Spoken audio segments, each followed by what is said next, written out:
ప్రెగ్నెన్సీలో baby bump పొట్ట అనేది ఎప్పటి నుంచి కనపడడం స్టార్ట్ అవుతుంది, ఏ నెల నుంచి?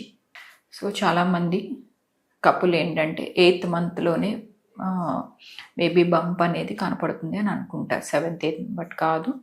4th మంత్ నుంచే కొంతవరకు అబ్డామినల్ సర్కంఫరెన్స్ అనేది చాలా క్లియర్గా చేంజ్ అవుతూ ఉంటుంది. సో దీన్ని మీరు గమనిస్తే అది ఫస్ట్ పెల్విక్ రీజియన్ కింద ఉంటుంది అనమాట, యుట్రస్ ఏదైతే ఉందో గర్భసంచి. సో స్లోగా పెల్విక్ ఆర్గాన్ నుంచి అబ్డామినల్ ఆర్గాన్ కింద 3rd మంత్ తర్వాత స్టార్ట్ అవుతుంది అనమాట. సో స్లోగా అబ్డామినల్ స్ట్రక్చర్ కింద యుట్రస్ అనేది ఎక్స్పాండ్ అవటం జరుగుతుంది.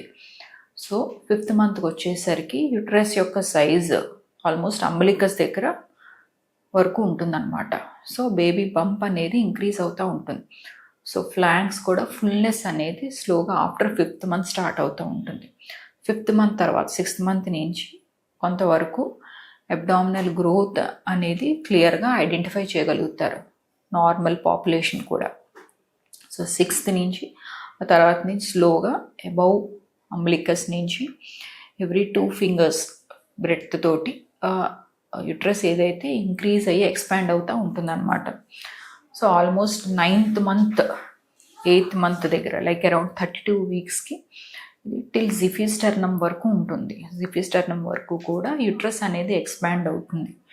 సో దీనికి కారణం ఏంటి? లోపల బేబీ యొక్క గ్రోత్తో పాటు అంబ్లికస్ పైన నుంచి బౌ గ్రోత్కి కారణం baby growth, at the same time ఏంటంటే placental growth, at the same time ఏంటంటే లైకర్ లేదా ఉమ్మనీరు. ఈ 3 పెరగటం వల్ల బేబీ అనేది బేబీ బంప్ ఏదైతే ఉందో అబౌవ్ అంబ్లికస్ స్లోగా ఇంక్రీజ్ అవుతుంది. 32 వీక్స్ దగ్గరికి వచ్చేసరికి మనకి జిఫిస్టర్నమ్ వరకు ఉంటుంది. సో తర్వాత మళ్ళీ బేబీ గ్రోత్ కొంతవరకు కిందకి డిసెండ్ అవటం జరుగుతుంది అనమాట. 32-36 వీక్స్ తర్వాత ఫుల్నెస్ ఉండి ఫ్లాంక్స్ ఫుల్నెస్ కూడా మనము 36 వీక్స్ దగ్గర క్లియర్గా చూస్తాం. సో ఆ టైంలో ప్రెగ్నెంట్ ఉమెన్ సాధారణంగా డిస్కంఫర్ట్ అనేది ఫీల్ అవుతూ ఉంటారు. Heaviness, hard burn, discomfort, food ఎక్కువసార్లు తీసుకోవాలనిపించటం, ఒకేసారి హెవీ మీల్ తీసుకోలేరు. సో స్లీప్లో చేంజెస్ వస్తాయి, రెస్ట్లెస్నెస్ అనేది, బ్రీతింగ్ కూడా ఎక్కువ హైపర్ వెంటిలేటెడ్గా ఉంటారనమాట 36 వీక్స్ టైంలో లైకర్ కూడా చాలా ఎక్కువ ఉంటుంది. అట్ ద సేమ్ టైం ఏంటంటే బేబీ ఆల్మోస్ట్ పైకే ఉన్నట్టు ఉంటుంది. సో ఆఫ్టర్ దిస్ 35 వీక్స్ తర్వాత స్లోగా బేబీ అనేది కొంతవరకు డిసెంట్ అవుతుంది అనమాట, సెటిల్ అవుతూ ఉంటుంది మళ్ళీ పెల్విక్ రీజియన్లో. సో కొంత 2 fingers బ్రెడ్త్ డిసెంట్ అనేది చూస్తూ ఉంటాం. సో ఆ టైంలో యూజువల్గా pregnant women increased frequency of micturition అనేది కంప్లైంట్ చేస్తూ ఉంటారు 36 దాటాక.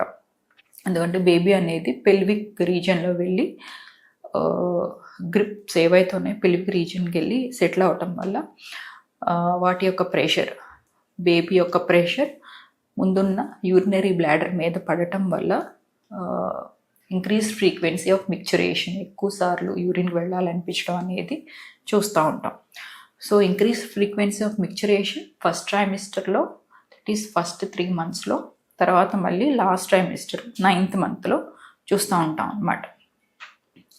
సో బేబీ బంప్ అనేది మనకి 4th మంత్ నుంచి స్లోగా స్టార్ట్ అయ్యి సో 6th మంత్లో జనరల్గా అందరూ కూడా గమనిస్తారు.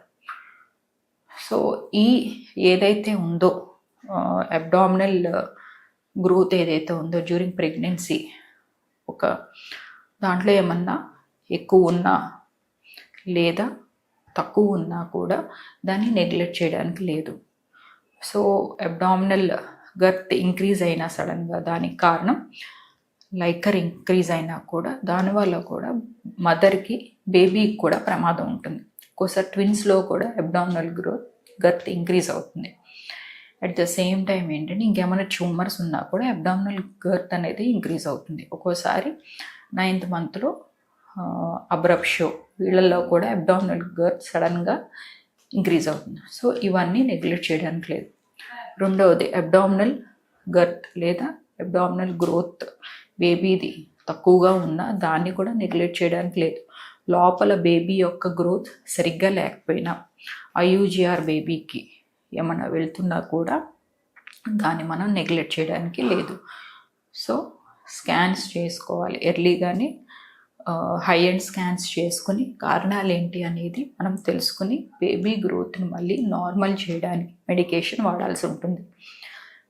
సో ఫర్దర్గా అండర్ మెడికల్ సూపర్విజన్లో మీరు ఉండాల్సి ఉంటుంది అన్నమాట. సో బోత్ ఎక్స్ట్రీమిటీస్ అనేది నార్మల్ కాదు. సో ఇది మీకు నార్మలా అబ్నార్మలా అని ఎలా తెలుస్తుంది? మీరు ఒక డాక్టర్ యొక్క కన్సల్టేషన్లో రెగ్యులర్గా ఉండటం వల్ల ఏవైతే యాంటీనేటల్ చెకప్స్ మీరు నెగ్లెక్ట్ చేయకూడదు. ఇంకా ఫర్దర్గా మీకు ఏమైనా డౌట్స్ ఉన్నా డెఫినెట్గా నన్ను 49కి వచ్చి కన్సల్ట్ అవ్వచ్చు. Thank you so much.